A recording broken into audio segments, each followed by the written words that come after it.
Quelle fierté pour l'équipe, quelle équipe extraordinaire. Faire face à l'adversité et au défi de faire atterrir un rover sur Mars. 2,5 milliards d'investissements, 10 ans de préparation, 2 ans de voyage.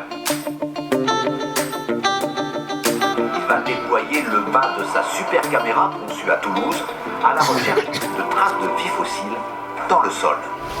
Alors comme on vient de vous l'expliquer, cette année, les 6e, ils ont réfléchi à un projet tout le long de l'année.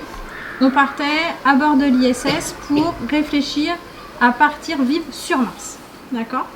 Donc au début de l'année, on a travaillé sur des petits rovers. Donc mes élèves de 6e, ils ont besoin de vous cet après-midi pour guider ce petit rover sur Mars. Donc il vient d'atterrir sur Mars, mais il n'a pas atterri au bon endroit. Le rover vient d'arriver sur Mars. Malheureusement, il est arrivé bien loin de là où il devait atterrir.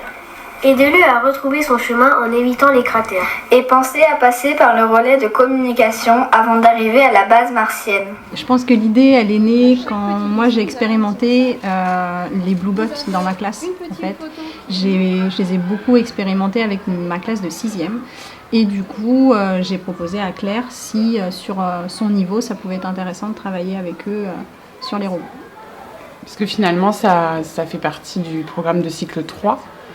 Ça a été l'occasion de pouvoir faire une partie du programme que j'allais pas faire.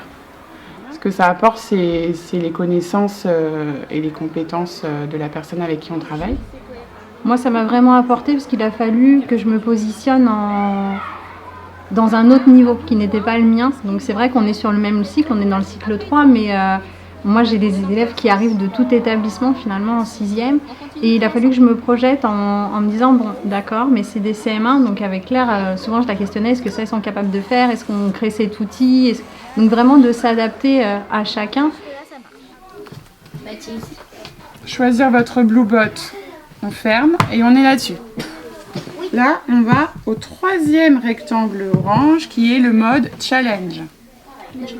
Il faut te guider par rapport aux yeux du robot. Tu es dans le même sens que les yeux du robot. Donc si le robot doit avancer, tu dois faire la flèche du haut. J'ai pas de bouton bloqué. Non, en fait... J'ai réussi. Les pistes que les CM1 ont utilisées étaient réalisées par des groupes de 5 en techno.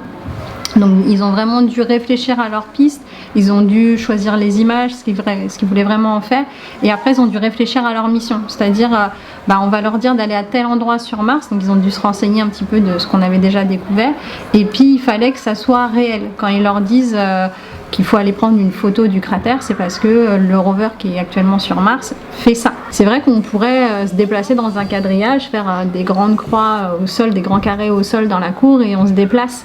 Là on est un petit peu plus loin, on est avec des nouvelles technologies, on fait avancer un robot, on se dit que c'est comme ça que ça fonctionne peut-être aussi sur Mars, et les enfants, pour eux ça devient concret. Avance.